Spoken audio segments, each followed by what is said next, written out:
Hi friends, എല്ലാവർക്കും പച്ചവെള്ളം എഡ്യൂക്കേഷന്റെ പുതിയൊരു വീഡിയോ ക്ലാസ്സിലേക്ക് സ്വാഗതം. അപ്പൊ കഴിഞ്ഞ ക്ലാസ്സിൽ നമ്മൾ SCRT സീരീസ് ആദ്യത്തെ ചാപ്റ്റർ കംപ്ലീറ്റ് ചെയ്തിട്ടുണ്ടായിരുന്നു. അപ്പൊ ഒരുപാട് പേര് അതിന് കമന്റ് ഒക്കെ പറഞ്ഞു. അപ്പൊ എല്ലാവരും ആ വീഡിയോ ഇഷ്ടപ്പെട്ടു എന്ന് മനസ്സിലായി. ആ ഒരു എടുത്ത ക്ലാസ് നന്നായിട്ട് മനസ്സിലായി എന്ന് വിചാരിക്കുന്നു. നമ്മൾ പഠിക്കുന്നത് എന്താണ്? നമ്മളൊരു ചാപ്റ്റർ MCQ രൂപത്തിൽ പഠിച്ചു പോവുകയാണ്. അപ്പൊ ഒരുപാട് ബെറ്റർ ആയിട്ടുണ്ട്. ഒരുപാട് കമന്റ്സും അതിന്റെ സജഷൻസ് ഒക്കെ ഒരുപാട് പറഞ്ഞിട്ടുണ്ട്. അപ്പൊ അതൊക്കെ ഉൾപ്പെടുത്തിയാണ് നമ്മൾ ഈ ക്ലാസ് രണ്ടാമത്തെ ക്ലാസ് ഇവിടെ ചെയ്യുന്നത്. ഇത് നമ്മൾ 9ാം ക്ലാസ്സിലെ സോഷ്യൽ സയൻസ് സെക്കൻഡിലെ ചാപ്റ്റർ 2 വിശാല സമതല ഭൂവിൽ ജോഗ്രഫിയിലെ നിങ്ങൾ പഠിക്കേണ്ട വളരെ ഇമ്പോർട്ടന്റ് ആയിട്ടുള്ള ഒരുപാട് ടേംസുകളും കാര്യങ്ങളും വരുന്ന ഒരു ചാപ്റ്റർ ആണിത്. സോ തീർച്ചയായിട്ടും എന്ത് ചെയ്യുക, നല്ല രീതിയിൽ പഠിക്കാൻ വേണ്ടി ശ്രമിക്കുക. അപ്പൊ നമുക്ക് ഉത്തരേന്ത്യൻ സമതലങ്ങൾ രൂപപ്പെട്ടത് എങ്ങനെയെന്നാണ്. അപ്പൊ ഉത്തരേന്ത്യൻ സമതലങ്ങൾ രൂപപ്പെടുന്നത് എങ്ങനെയാണ്?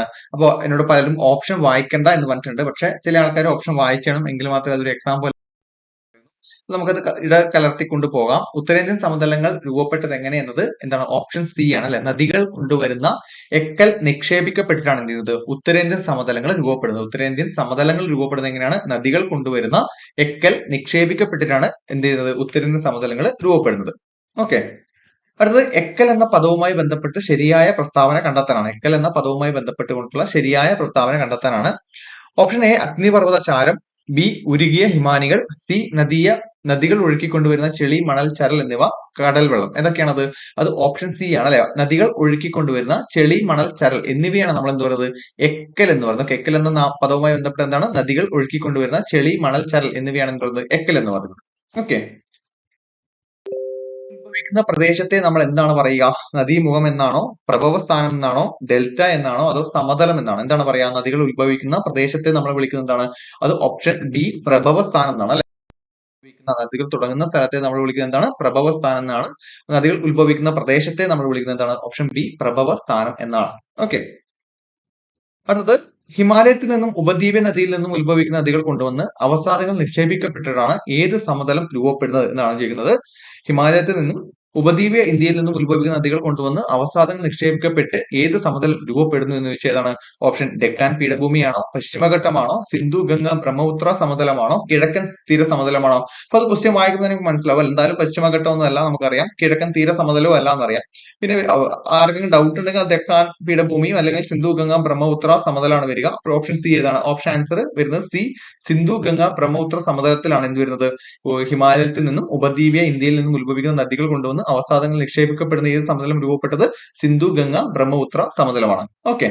അടുത്തതായിട്ട് താഴെ പറയുന്നവയിൽ ഉത്തരേന്ത്യൻ സമതലത്തിന്റെ പ്രാദേശിക വിഭാഗങ്ങളിൽ പെടാത്തത് ഏത് എന്ന ക്വസ്റ്റ്യൻ ആണ്. താഴെ പറയുന്നതിൽ ഉത്തരേന്ത്യൻ സമതലങ്ങളിലെ പ്രാദേശിക വിഭാഗങ്ങളിൽ പെടാത്തത് ഏതാണ്? രാജസ്ഥാൻ സമതലം, പഞ്ചാബ് ഹരിയാന സമതലം, ഗംഗാ സമതലം, ദക്ഷിണേന്ത്യൻ സമതലം. നമുക്ക് പേര് കേൾക്കുമ്പോഴേ അറിയാം എന്താണ്? ഓപ്ഷൻ ഡി ആണ് വരിക അല്ലെ. ഓപ്ഷൻ ഡി ദക്ഷിണേന്ത്യൻ സമതലമാണ് എന്ത് വരുന്നത്? താഴെ പറയുന്നതിൽ ഉത്തരേന്ത്യൻ സമതലത്തിന്റെ ഭാഗമല്ലാത്തത്. അവിടെ രാജസ്ഥാൻ സമതലവും പഞ്ചാബ് ഹരിയാന സമതലവും ഗംഗാ സമതലവും ഒക്കെ എന്താണ്? ഉത്തരേന്ത്യൻ സമതലത്തിന്റെ ഭാഗമാണ് അല്ലെ. അടുത്തത് രാജസ്ഥാൻ സമതലത്തിന്റെ പടിഞ്ഞാറേ അറ്റം എന്താണെന്നാണ്. അപ്പൊ ആ ഒരു സമതലത്തെ കുറിച്ച് ആ ചാപ്റ്ററിൽ വിശദമായിട്ട് പറയുന്നുണ്ട്. സോ രാജസ്ഥാൻ സമതലത്തിന്റെ പടിഞ്ഞാറേ അറ്റം എന്ന് പറയുന്നതാണ് അത് ഥാർ മരുഭൂമിയാണ് അല്ലെ. ഥാർ മരുഭൂമിയാണ് രാജസ്ഥാൻ സമതലത്തിന്റെ പടിഞ്ഞാറേ അറ്റം എന്ന് പറയുന്നത്. ഥാർ മരുഭൂമി. ഓക്കെ. ഥാർ മരുഭൂമിയാണ് രാജസ്ഥാൻ സമതലത്തിന്റെ പടിഞ്ഞാറേ അറ്റം എന്ന് പറയുന്നത്. ഓക്കെ. അത് ലൂണി നദി ഒഴുകുന്നത് ഏത് സമതലത്തിലൂടെയാണ് എന്ന ക്വസ്റ്റ്യൻ ആണ് ഇത്. ലൂണി നദി ഒഴുകുന്നത് ഏത് സമതലത്തിലൂടെയാണ്? നമുക്ക് ലൂണി നദി എന്ന് പറയുമ്പോൾ തന്നെ ഓപ്ഷൻ ഒന്നും വായിക്കേണ്ട ആവശ്യമില്ല. PSC പഠിക്കുന്നവരാണെങ്കിൽ നമുക്ക് ഓൾറെഡി അറിയാം എന്താണ്. രാജസ്ഥാനാണ് അല്ലെ. രാജസ്ഥാൻ സമതലത്തിലൂടെയാണ് എന്ത് ചെയ്യുന്നത്? ലൂണി നദി ഒഴുകുന്നത്. ഓക്കെ. ലൂണി നദി ഒഴുകുന്നത് ഏത് സമതലത്തിലൂടെയാണെന്ന് ചോദിച്ചാൽ അത് രാജസ്ഥാൻ സമതലത്തിലൂടെയാണ് എന്ന കാര്യം ഓർമ്മിക്കുക. ഓക്കെ. അപ്പൊ അടുത്തത് താർ മരുഭൂമിയെ എത്ര പ്രധാന മേഖലകളിലായി തരംതിരിക്കാം? പ്രധാന മേഖലകളായി തരംതിരിക്കാം? അപ്പൊ ഇത്തരം ക്വസ്റ്റ്യൻസ് ഒന്നും നിങ്ങൾക്ക് ചിലപ്പോൾ എന്ത് ചെയ്യാൻ പറ്റില്ല, ഈ റാങ്ക് ഫയലിലൊന്നും ചിലപ്പോൾ കാണാൻ പറ്റില്ല. അപ്പൊ ഇതൊക്കെ ഈ നമ്മുടെ SCRT മാത്രം കാണുന്ന ക്വസ്റ്റ്യൻസ് ആണ്. സോ മേഖലകളായി തരംതിരിക്കാന്ന് വെച്ചാൽ ഓപ്ഷൻ ബി ആണ്. ഒരു രണ്ട് പ്രധാന മേഖലകളായി തരംതിരിക്കാവുന്നതാണ് ഇത് ഥാർ മരുഭൂമി. ഓക്കെ. ഥാർ മരുഭൂമിയെ എത്ര പ്രധാന മേഖലകളായി തരംതിരിക്കാന്ന് വെച്ചാൽ ഓപ്ഷൻ 2 ആണ്. ഓക്കെ. ഓപ്ഷൻ കൊടുത്തിട്ടുണ്ട്. ആൻസർ 2 ആണ്. അത് പഞ്ചാബ് സമതലം പ്രധാനമായും രൂപം കൊണ്ടത് ഏത് നദികളുടെ അവസാദങ്ങൾ നിക്ഷേപിക്കപ്പെട്ടിട്ടാണ്? ഓപ്ഷൻ ഇവിടെ വരേണ്ടതാണ്. ഗംഗയും പോഷക നദികളും, ബ്രഹ്മപുത്രയും പോഷക നദികളും, സത്ലജ്, ജലം, ചിനാബ്, രവി, ബിയാസ്, മഹാനദിയും ഗോദാവരിയും. ഓക്കെ. അപ്പൊ നമുക്ക് ഓപ്ഷൻ വായിക്കുമ്പോൾ തന്നെ ഏകദേശം അറിയാൻ പറ്റും ഏതാണ്. എന്തായാലും ഗംഗയും പോഷക നദികളും അല്ല, ബ്രഹ്മപുത്രയും പോഷക നദികളും അല്ല, മഹാനദിയല്ല. ഇതാണ് സത്ലജ്, ജലം, ചിനാബ്, രവി, ബിയാസ്. ഓക്കെ. ഇത്രയും പ്രധാനപ്പെട്ട നദികൾ രൂപപ്പെടുന്നതാണ്, അവസാദങ്ങൾ നിക്ഷേപിക്കപ്പെട്ടിട്ടുണ്ട് രൂപപ്പെടുന്നതാണ് ഇത് പഞ്ചാബ് സമതലം എന്ന് പറയുന്നത്. ഓക്കെ. അപ്പൊ ഇതൊക്കെയാണ് സത്ലജ്, ജലം, ചിനാബ്, രവി, ബിയാസ്. ഓക്കെ. അടുത്തത് രണ്ട് നദികൾക്കിടയിലുള്ള കരഭാഗം അറിയപ്പെടുന്നത് എങ്ങനെയാണ്? രണ്ട് നദികൾക്കിടയിലുള്ള കരഭാഗം. ഓക്കെ, അത് ഓപ്ഷൻ വായിക്കുന്നില്ല, ആൻസർ പെട്ടെന്ന് പറയാം. ഓപ്ഷൻ സി ദോബുകളാണ്. ഓക്കെ, ദോബുകളാണ്. രണ്ട് നദികൾക്കിടയിലുള്ള കരഭാഗം അറിയപ്പെടുന്നത് എങ്ങനെയാണെന്ന് വെച്ചാൽ അത് ദോബുകളാണ്. ഓക്കെ, രണ്ട് നദികൾക്കിടയിലുള്ള കരഭാഗം അറിയപ്പെടുന്നത് ഡോബുകൾ എന്നാണ്. ഓപ്ഷൻ സി ആണ് ആൻസർ. താഴെ നൽകിയിരിക്കുന്ന തിരഞ്ഞെടുക്കാനാണ്. ഓപ്ഷൻ ആദ്യത്തത് പഞ്ചാബ് ഹരിയാന സമതലം പ്രധാനമായും സിന്ധു, ഗംഗ എന്നീ നദികളുടെ നിക്ഷേപണത്തിലൂടെ രൂപം കൊണ്ടതാണ്. ഓപ്ഷൻ ബി രാജസ്ഥാൻ സമതലത്തിൽ നിരവധി ശുദ്ധജല തടാകങ്ങൾ കാണപ്പെടുന്നു. ഓപ്ഷൻ സി ഗംഗാ സമതലത്തിന്റെ ശരാശരി ഉയരം സമുദ്രനിരപ്പിൽ നിന്നും 500 മീറ്റർ ആണ്. പഞ്ചാബ് ഹരിയാന സമതലത്തിലെ പ്രധാന ദ്വീപുകളിൽ ഒന്നാണ് ബിസ്ഡോബ് എന്ന് പറയുന്നത്. ഓക്കെ, അത് ബിസ്ഡോബ് എന്നാണ് പറയുന്നത് അവിടെ ഉള്ളത്. അപ്പോ താഴെ തന്നിരിക്കുന്ന പ്രസ്താവന ശരിയായി തിരഞ്ഞെടുക്കാനാണ്. അപ്പൊ നിങ്ങൾ വായിക്കുമ്പോൾ തന്നെ അറിയാം, പഞ്ചാബ് ഹരിയാന സമതലത്തിലെ പ്രധാന ദ്വീപുകളിൽ ഒന്നാണ് ബിസ്ഡോബ് എന്ന് എവിടെ തന്നിട്ടുണ്ട്? ബിയാസ്ഡോബ്. ഓക്കെ, അപ്പൊ അത് നമ്മുടെ ടെക്സ്റ്റ് ബുക്കിൽ തന്നിട്ടുണ്ട്. സോ ഓപ്ഷൻ ഡി ആണ് ഇവിടെ ശരിയായിട്ട് വരുന്നത്. പഞ്ചാബ് ഹരിയാന സമതലത്തിലെ പ്രധാന ദ്വീപുകളിൽ ഒന്നാണ് ഇത് ബിസ്ഡോബ് എന്ന് പറയുന്നത്. ഓക്കെ, മറ്റ് എല്ലാം എന്താണ്? തെറ്റാണ്. അടുത്തത് താഴെ തന്നിരിക്കുന്ന പ്രസ്താവന തെറ്റായ തിരഞ്ഞെടുക്കാനാണ്. ഓപ്ഷൻ എ ലൂണി നദി രാജസ്ഥാൻ സമതലത്തിലെ പ്രധാന നദിയാണ്. ഓപ്ഷൻ എ ആണത്. ദ്വീപുകൾ എന്നാൽ രണ്ട് നദികൾക്കിടയിലുള്ള കരഭാഗമാണ്. അപ്പൊ ഇത് രണ്ടും ശരിയാണ്. നമ്മൾ നേരത്തെ പഠിച്ചതാണ്. ലൂണി നദി രാജസ്ഥാൻ സമതലത്തിലെ പ്രധാന നദിയാണ്, ശരിയായ ഉത്തരമാണ്. ദ്വീപുകൾ എന്നാൽ രണ്ട് നദികൾക്കിടയിലുള്ള കരഭാഗമാണ്, അതും ശരിയായിട്ടുള്ള ഉത്തരമാണ്. ഓപ്ഷൻ സി പഞ്ചാബ് ഹരിയാന സമതലത്തിന്റെ പടിഞ്ഞാറായി സ്ഥിതി ചെയ്യുന്ന സമതല വിഭാഗമാണ് ഇത് ഗംഗാ സമതലം. സാംബാർ, ദിദ്വാന, സർഗോർ എന്നിവർ രാജസ്ഥാനിലെ പ്രധാന ഉപ്പ് തടാകങ്ങളാണ്. അപ്പൊ ഏതാണ് ആൻസർ ആയിട്ട് വരിക? അപ്പൊ പഞ്ചാബ് ഹരിയാന സമതലത്തിന്റെ പടിഞ്ഞാറായി സ്ഥിതി ചെയ്യുന്ന സമതല വിഭാഗമാണ് ഗംഗാ സമതലം എന്ന് പറയുന്നതാണ് എന്ത്? തെറ്റെന്ന് പറയുന്നത്. ബാക്കിയെല്ലാം തന്നെ ലൂണി നദി രാജസ്ഥാൻ സമതലത്തിലെ പ്രധാന നദിയാണ്, ശരി ഉത്തരമാണ്. ദ്വീപുകൾ എന്നാൽ രണ്ട് നദികൾക്കിടയിലുള്ള കരഭാഗമാണ്, ശരി ഉത്തരമാണ്.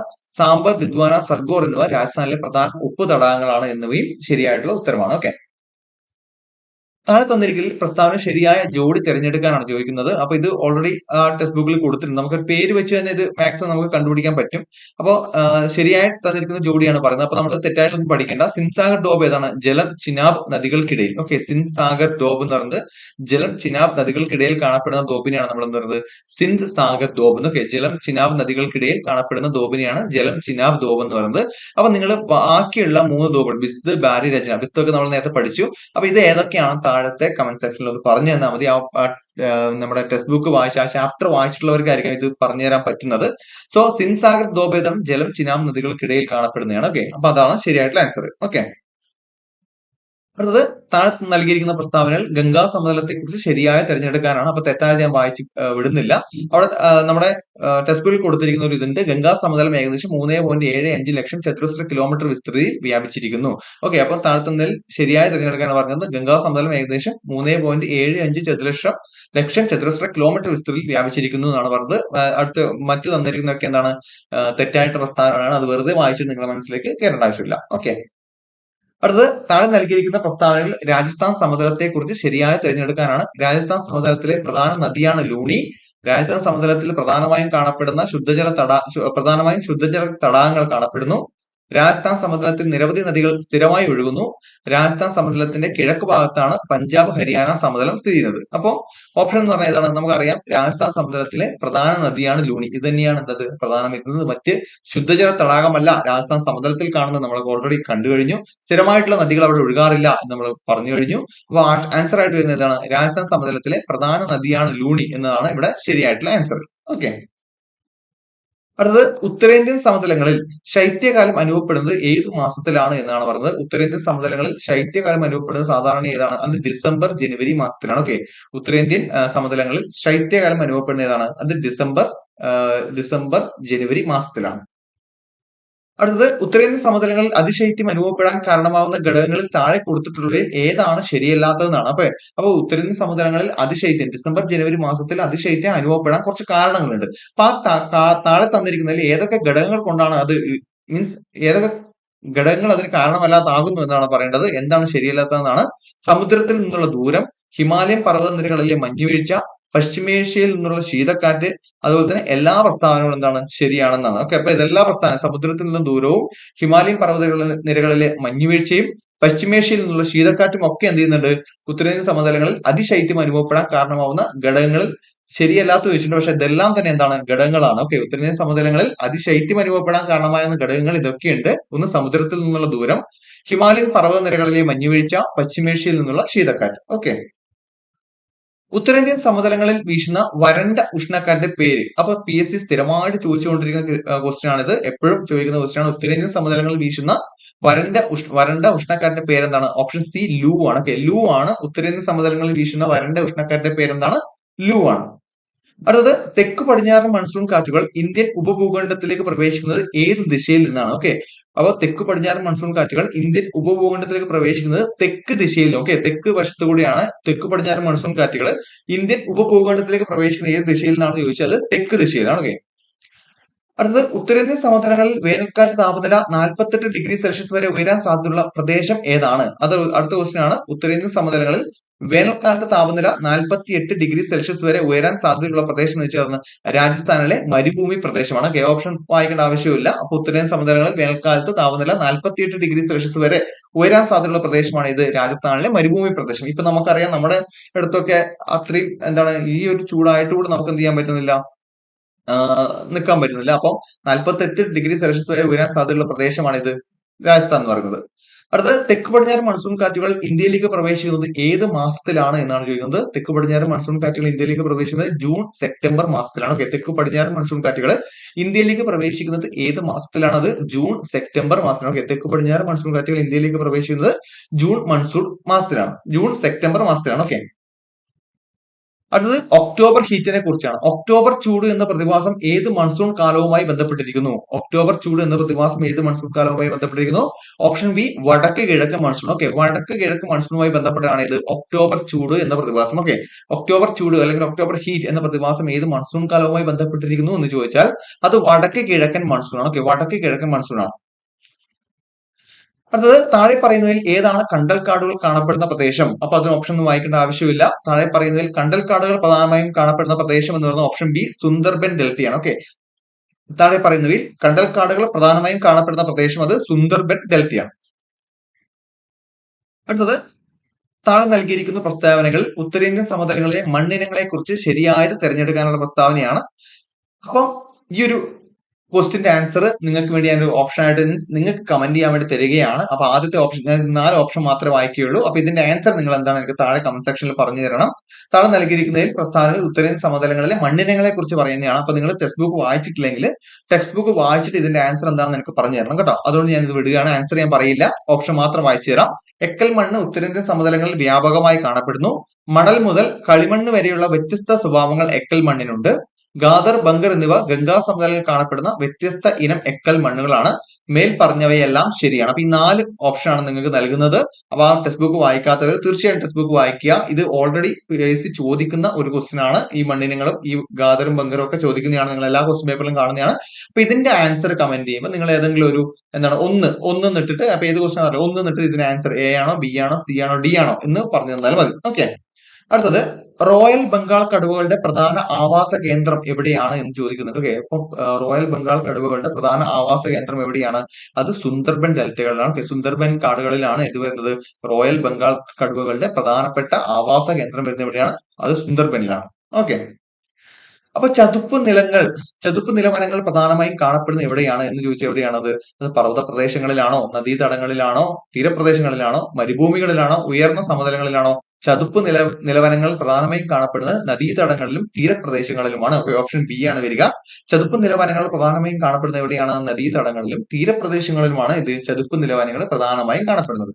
ഓക്കെ, അടുത്തത്, ഉത്തര മഹാസമതലത്തിന്റെ പ്രധാനമായിട്ടുള്ള അത് താഴെ കൊടുത്തിട്ടുള്ള സവിശേഷതകൾ ഏതാണ് ശരിയല്ലാത്തത്? അപ്പൊ ഉത്തര മഹാസമതലത്തിന്റെ സവിശേഷതകളിൽ താഴെ കൊടുത്തിട്ടുള്ളവയിൽ ഏതാണ് ശരിയല്ലാത്തത് എന്ന ക്വസ്റ്റ്യൻ ആണ്. ഓപ്ഷൻ എ വരണ്ട കാലാവസ്ഥയാണോ, ബി നിരപ്പായിട്ടുള്ള ഭൂപ്രകൃതിയാണോ, എപ്പോഴും നീരൊഴുക്കുള്ള നദികളാണോ, ഫലഭൂയിഷ്ടമായിട്ടുള്ള എക്കൽ മണ്ണ്, ഏതാണ് ശരിയല്ലാത്തത്? അത് ഈ BCD, അതായത് നിരപ്പാർന്നിട്ടുള്ള ഭൂപ്രകൃതി, എപ്പോഴും നീരൊഴുക്കുള്ള നദികൾ, ഫലഭൂയിഷ്ടമായിട്ടുള്ള എക്കൽ മണ്ണ്, ഇവയെല്ലാം എന്താണ് ശരിയായിട്ടുള്ളതാണ്. അപ്പൊ ഉത്തര മഹാസമുദ്രത്തിന്റെ സവിശേഷതകളിൽ താഴെ കൊടുത്ത് ശരിയായ ഏതൊക്കെയാണ്? നിരപ്പാർന്ന ഭൂപ്രകൃതി, എപ്പോഴും നീരൊഴുക്കുള്ള നദികൾ, ഫലഭൂയിഷ്ടമായ എക്കൽ മണ്ണ്, ഇതെല്ലാം തന്നെ ശരിയാണ്. വരണ്ട കാലാവസ്ഥയാണ് എന്നത് അവിടെ ശരിയല്ലാത്ത ഒരു പ്രസ്താവനയായിട്ട് വരുന്നത്. ഓക്കെ, അടുത്തത്, ഇന്ത്യയുടെ മൊത്തം ജനസംഖ്യയുടെ എത്ര ശതമാനത്തിലധികം ഉത്തര മഹാസമതലത്തിൽ വസിക്കുന്നു എന്ന് ചോദിച്ച ഓപ്ഷൻ എത്രയാണ്? Option B 50%. ഇന്ത്യയുടെ മൊത്തം ജനസംഖ്യയുടെ എത്ര ശതമാനത്തിലധികം ഉത്തര മഹാസമതലത്തിൽ വസിക്കുന്നു എന്ന് വെച്ചാൽ ടെക്സ്റ്റ് ബുക്കിൽ അത് പറയുന്നുണ്ട്, 50%-ലധികം എന്ന് കൃത്യമായിട്ട് പറയുന്നുണ്ട്. ഓക്കെ, അപ്പോൾ താഴെ കൊടുത്തിട്ടുള്ളതിൽ ഖാരിഫ് കാലത്ത് കൃഷി ചെയ്യുന്ന വിള ഏതാണ് എന്നാണ് ഓപ്ഷൻ ചോദിക്കുന്നത്. താഴെ കൊടുത്തിട്ടുള്ളതിൽ ഖാരിഫ് കാലത്ത് കൃഷി ചെയ്യുന്ന വിള ഏതാണ്? അത് ഓപ്ഷൻ ബി നെല്ലാണ് അല്ലെ. അപ്പൊ 3 സീസണുകൾ നമുക്കറിയാം. നമുക്ക് ആ 3 സീസണുകളിൽ ഖാരിഫ് കാലത്ത് കൃഷി ചെയ്യുന്ന വിള ഏതാണെന്ന് വെച്ചാൽ അത് ഓപ്ഷൻ ബി നെല്ലാണ് വരിക. ഓക്കെ, ഓപ്ഷൻ ബി നെല്ല്. റാബി വിളകളുടെ വിളവെടുപ്പിന് ശേഷം ആരംഭിക്കുന്ന കാർഷിക കാലം ഏതാണ്? റാബി വിളകളുടെ വിളവെടുപ്പിന് ശേഷം ആരംഭിക്കുന്നത് സെയ്ദ് ആണ് അല്ലെ. അപ്പൊ ഖാരിഫ്, സെയ്ദ്, റാബിയാണ് നമുക്കറിയാം. സോ റാബി വിളകളുടെ വിളവെടുപ്പിന് ശേഷം എന്ത് ചെയ്യും? സെയ്ദ് എന്ത് ചെയ്യും? വീണ്ടും ആരംഭിക്കും. അപ്പൊ റാബി വിളകളുടെ വിളവെടുപ്പിന് ശേഷം ആരംഭിക്കുന്ന കാർഷിക കാലം ചോദിച്ചാൽ ഏതാണ്? അത് സെയ്ദ് ആണ്. അടുത്തത്, ഉത്തര മഹാസമതലത്തെ ഇന്ത്യയുടെ ധ്യാനപുരിയാക്കി മാറ്റിയത് ഏതാണ്? അതോ വ്യവസായങ്ങളുടെ സാന്നിധ്യമാണോ? ജലസേചനത്തിന്റെ സഹായത്തോടെയുള്ള വിപുലമായിട്ടുള്ള കൃഷി രീതിയാണോ? അതോ എന്താണ്? മത്സ്യബന്ധനമാണോ? ഏതാണ് വരിക? ജലസേചനത്തിന്റെ സഹായത്തോടെയുള്ള വിപുലമായിട്ടുള്ള കൃഷി രീതിയാണ് എന്ത് ചെയ്തത്? ഉത്തര മഹാസമതലത്തെ ഇന്ത്യയുടെ ധാന്യപുരിയാക്കിയിട്ട് മാറ്റിയത്. ഓക്കെ, അപ്പൊ ഇത്രയും ക്വസ്റ്റ്യൻസ് ആണ് നമുക്ക് എന്ത് ചെയ്യുള്ളത്? ഏകദേശം 30-30 മുകളിൽ ക്വസ്റ്റ്യൻസ് നമ്മൾ പഠിച്ചു കഴിഞ്ഞു. ഈ ഒരു ടെക്സ്റ്റ് ബുക്കിൽ ചാപ്റ്ററിന്റെ ഈ ഒരു സോഷ്യൽ സയൻസ് സെക്കൻഡിന്റെ 2ാമത്തെ ചാപ്റ്ററിന്റെ നമ്മൾ പറഞ്ഞു കഴിഞ്ഞു. ആദ്യത്തെ ചാപ്റ്റർ കാണാത്തവരുണ്ടെങ്കിൽ ആ ഒരു വീഡിയോ കാണുക. അത് ഒരുപാട് പേർക്ക് എന്താണ് ബെനിഫിറ്റ് ആയി എന്ന് പറഞ്ഞുകൊണ്ടിരിക്കുകയാണ് നമ്മൾ 2ാമത്തെ വീഡിയോ ചെയ്തത്. അപ്പൊ ഇതും ബെനിഫിറ്റ് ആയിട്ടുണ്ടെങ്കിൽ നിങ്ങൾ എന്ത് പറയുക? താഴെ കമന്റ് സെക്ഷനിൽ പറയുക. എങ്കിൽ മാത്രമേ നമുക്ക് അടുത്ത വീഡിയോ ചെയ്യണോ വേണ്ടോ എന്ന് കാര്യം നമുക്ക് അറിയുള്ളൂ. നിങ്ങൾക്ക് ഉപകാരപ്പെടുന്നുണ്ടെങ്കിലാണല്ലോ നമ്മൾ ചെയ്തു തരേണ്ടത്. ഇത് ഫ്രീ ആയിട്ട് നിങ്ങൾക്ക് തരുന്നതാണ് യൂട്യൂബിലൂടെ. അപ്പൊ മാക്സിമം അത് യൂട്ടിലൈസ് ചെയ്യാൻ വേണ്ടി ശ്രമിക്കുക. പിന്നെ നമുക്കറിയാം ഇനി വരുന്ന 10th മെയിൻസിനടക്കം വളരെ ഡീറ്റെയിൽഡ് ആയിട്ട് ഇത്തരം SCERT ചാപ്റ്റേഴ്സ് നോക്കി പോവുക. ഇല്ലെങ്കിൽ അത് ബുദ്ധിമുട്ടാവും നിങ്ങൾക്ക്. ഇത്തരം ക്വസ്റ്റ്യൻസ് ഇപ്പൊ കണ്ടിരിക്കുന്ന പല ക്വസ്റ്റ്യൻസും ഈ SCERT ടെക്സ്റ്റ് ബുക്ക് മാത്രം നൽകുന്നവയാണ് നിങ്ങൾക്ക് മനസ്സിലാക്കുക. അപ്പൊ എല്ലാവരും നല്ല രീതിയിൽ പഠിക്കുന്നുണ്ടെന്ന് വിചാരിക്കുന്നു. നമുക്ക് എന്ത് ഹെൽപ്പ് വേണമെങ്കിലും ഈ ഒരു പച്ചവെള്ളം എഡ്യൂക്കേഷൻ നിങ്ങളുടെ കൂടെയുണ്ട്. നമ്മുടെ യൂട്യൂബ് ചാനലുകൾ സബ്സ്ക്രൈബ് ചെയ്യുക. അതുപോലെ തന്നെ നമ്മുടെ ടെലിഗ്രാം ചാനൽ ജോയിൻ ചെയ്യുക. അവിടെ നിങ്ങൾക്ക് ഫ്രീ ആയിട്ടുള്ള എല്ലാ കണ്ടന്റ്സും കാര്യങ്ങളും ഒക്കെ നൽകുന്നതായിരിക്കും. അപ്പൊ എല്ലാവരും നല്ല രീതിയിൽ പഠിക്കുക. എല്ലാവർക്കും പെട്ടെന്ന് തന്നെ ജോലി കിട്ടട്ടെ. അപ്പൊ അടുത്തൊരു ചാപ്റ്റർ ആയിട്ട് ഉടനെ വരാം. ഞാൻ തന്നിരിക്കുന്ന ക്വസ്റ്റ്യൻസും അതുപോലെ ഈ വീഡിയോയുടെ നിങ്ങളുടെ ഒരു റിവ്യൂ താഴെ കണ്ടിന്യൂ ചെയ്യണമെന്ന് തീർച്ചയായിട്ടും പറയുക. എല്ലാവർക്കും പെട്ടെന്ന് തന്നെ ജോലി കിട്ടട്ടെ. താങ്ക്